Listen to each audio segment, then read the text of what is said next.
Hello and welcome. This is a drink called how to make Iced Pom Soda. First thing you gotta do is put the ice cubes into this mug.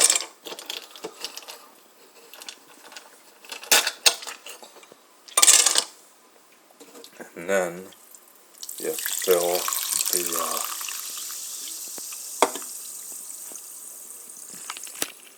pouring water into the mug, and